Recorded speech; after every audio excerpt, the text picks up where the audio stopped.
Hi gorgeous! Happy Frugal Fridays to you. If you are new to the channel, first I'd like to say welcome to you. My name is Zabrena. I make videos like this every Friday focusing on drugstore products. Please subscribe to be notified of new videos in the future. And for everyone else, I want to say hi, welcome back to you. It's so nice to see you again.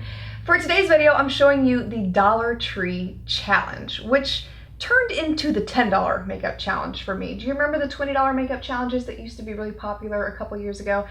That was the basis that I went with for this. So if you find yourself on a trip, maybe the airline loses your luggage, God forbid, and you need to create a full face without spending a lot because you have all your makeup at home. You don't want to get new product necessarily.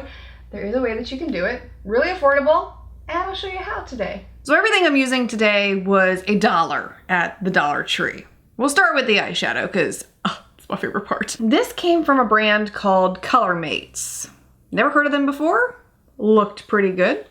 So I'm gonna use the little sponge applicator that came with the palette, and I also picked up a Wet n Wild brush, so I might mix that in too. And I'm thinking I wanna go with a gray cool eye. So that's what we're going to attempt. By the way, I'm using this silver shade right here. I applied that onto the middle of the lid so far. And then I'm gonna take this white shade and apply that onto the inner third. Should be interesting. Oh, it's actually really pigmented. White is one of those shades in eyeshadow that can be rather hard to get pigmented, especially when you get those cheaper palettes. This is not so bad. And we'll go a little darker down the scale here with this shade and apply this onto the outer third of the lid. Boy, this is challenging. It's been so long since I used a sponge tip applicator. Gosh. It's a good test of your skills though, to see if you could do it. I feel like once you get to a certain point with your makeup skills, you can use any tool out there and still get really great results. Okay, and then I'm gonna take a mixture of these two silvers right here with the Wet n Wild brush and attempt to use this as my crease color. Oh, that's not bad either. I didn't pick this product up while I was in the Dollar Tree, but it is available in the Dollar Tree. This is the Wet n Wild Creme Brulee eyeshadow. I use this a lot for blending, so that's what I'm gonna be using here too. So I have a small amount on my brush, and I'm going over the edges of that gray eyeshadow in the crease and blending it out.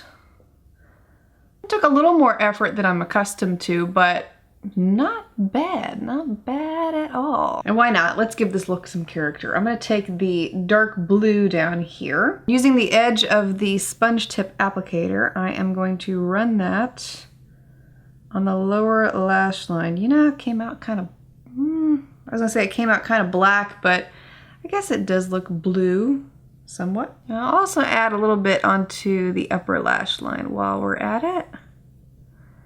Don't judge. Don't judge. Never judge a look until you get the lashes on. I got eyeshadow all over my face. For the lashes, I'm using the Wet n Wild Mega Wear mascara. Yes, I know I do not have lashes of my own, and that is why I wear falsies! Just like the eyeshadow, these are the ones from Color Mates. Never heard of these before, even though they did spell eyelashes wrong somewhere on the box here, which I thought was kind of funny. Well, they're not the best quality. They are plastic, like the e.l.f. ones are, very similar to those, but pretty good. Now let's fix this face. I'm using a BB cream. This is from the brand Sassy Chic. Never heard of them before. Hopefully it's a color match because the color options were pretty limited. I'm using a cosmetic wedge, big old bag of 100 of them for $1. We'll see, although it's blending in nicely.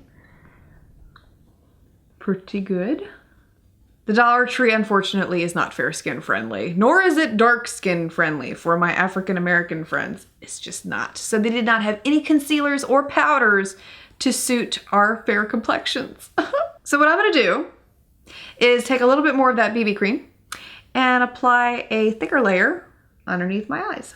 And using the e.l.f. concealer brush to blend that in. This is available in Dollar Tree stores, but I did already have one, so I didn't pick it up per se, but you can get it there. That covers real nicely. If you had darker under eye circles, then this probably wouldn't work. But because mine aren't so bad, this is an easy fix. No powder options at all. So I'm gonna attempt to mattify my face with a tissue. My oily friends, you feel me, right? Let's see if I can just take away some of the excess shine. That might help. Well, it did help a little bit. I don't know how long it would last necessarily, but it did help. For blush, I picked this one up from LA Colors. Really pretty pink. It's just called Pink Blush. I love the creativity. And I'm using a Wet n Wild brush again to apply this onto the cheeks. It is a very powdery blush, even though it doesn't look like that on application. It actually looks pretty good. But when you pick some of it up from the pan here, and let me see if I can show you what I'm talking about. You tap off the excess. Yeah, you can see what I'm talking about. But at least it's pigmented when it goes on. Then I'm gonna go back with my toilet paper here and use that to blend it in a little bit. Now for lips. I chose this one from LA Colors. It's a lipstick and lip gloss in one, and this is in the shade Sensual. How about we step out of the 80s and maybe come back into the 90s? I'm gonna try a brown neutral. This is Wet n Wild's Bare It All. Well, it's a little better. It's really interesting to see what you can do with $10 for a full face. And if I were in a pinch, I would not feel badly about using these kinds of products to look presentable. I might go with a different lip, but you know, in a pinch, it did work out really nice. If you enjoyed today's video, please give it a thumbs up. Don't forget to subscribe for more Frugal Fridays in the future, and I look forward to seeing you again next time. Have a great weekend.